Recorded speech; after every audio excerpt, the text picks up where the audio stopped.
Hi everyone, my name is Ray Maor and I'm a Breatharian Level 3 guide.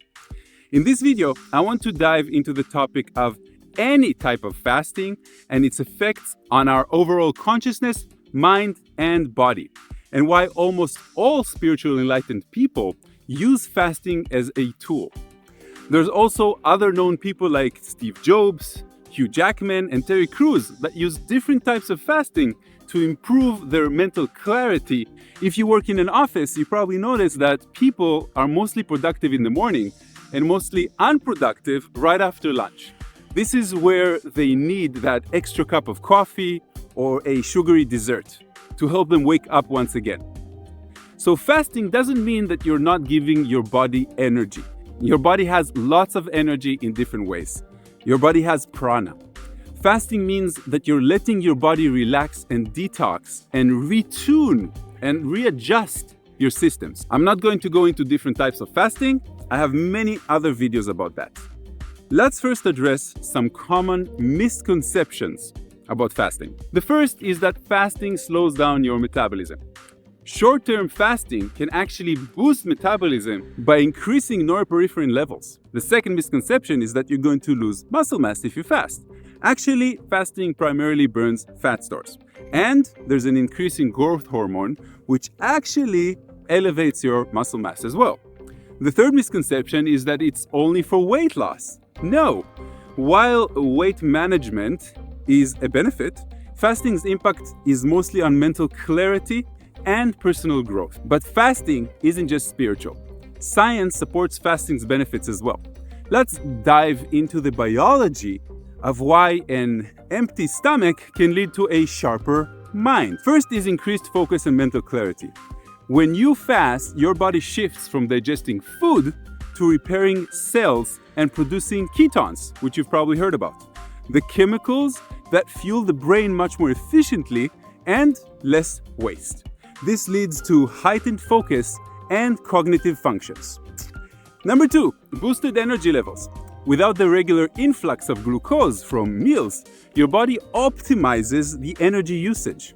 This actually results in more stable energy levels throughout the day, and that reduces the post-meal sluggishness that most people have. You get enhanced mode and stress resistance. When you fast, you actually promote the production of brain-derived neurotrophic factor, BDNF, which is a protein that improves neuron health and synaptic plasticity. Higher BDNF levels are linked to reduced stress and improved mood.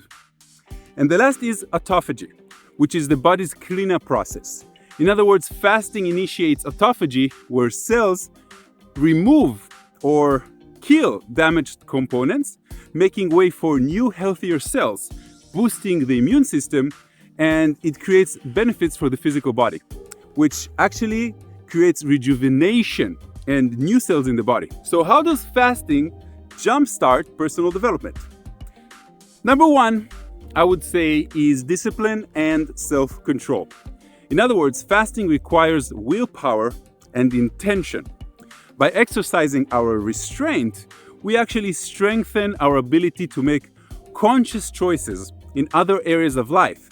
Things like doing more sport, waking up early, or taking up positive practices. Number 2, I would say, is probably mindfulness. And mindfulness always comes with self-awareness. Without the routine of meals, you become more attuned to your body's signals. You learn to distinguish between hunger and habit. You can take control of emotional eating needs, where you don't really need to eat, and become aware of the emotions that are shadowing that need to eat, which are sometimes a reflection of something bad that happened to you in that day, boredom, anything that you want to achieve. It's like a bandage. Another thing that fasting helps is to break patterns. Fasting disrupts your routine. It prompts you to reassess other automatic behaviors that may not serve you in the best of your interests. In addition, it comes with some social challenges, as most people don't really like stuffing their face in front of you when you're fasting. So, some people really don't like that, and it allows them to reflect. The next thing that happens is that you have enhanced productivity. With increased focus and energy, you're better equipped to tackle tasks, mental issues, learn new skills, and pursue goals. And of course, you have more time for yourself. Here are some practical steps to incorporate fasting into your life. You want to start something small. Of course, you can start big as well. But for those of you that are just starting, just try to do a 12-hour fasting window. You want to finish dinner by 7, and then you want to have breakfast or not breakfast at all at like 7. And then you have like a 12-hour fasting window. For those of you that just want to jump into the water, 24-hour water fast. Immediately, no need to think about it, no need to prepare, just do it, you know? During fasting, you want to listen to your body. You want to pay attention to how you feel. It's normal to sometimes feel hunger, but it will go away. Take notice if it's real hunger or I feel like having hunger, which is usually something that is more emotional. You want to keep yourself busy. You want to engage in normal activities, walking, being in nature, taking a walk, beautiful world, as you can probably see.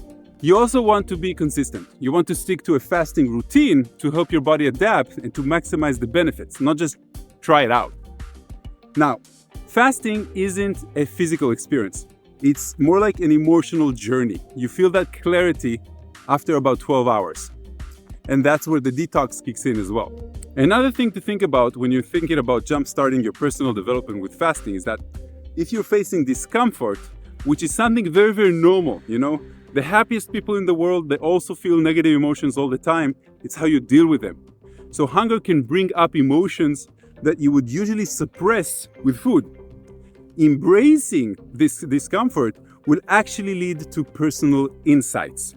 And that's beautiful because you learn how to do that in your life in other ways. Fasting also helps you cultivate gratitude towards food because going without makes us appreciate the abundance that we usually take for granted.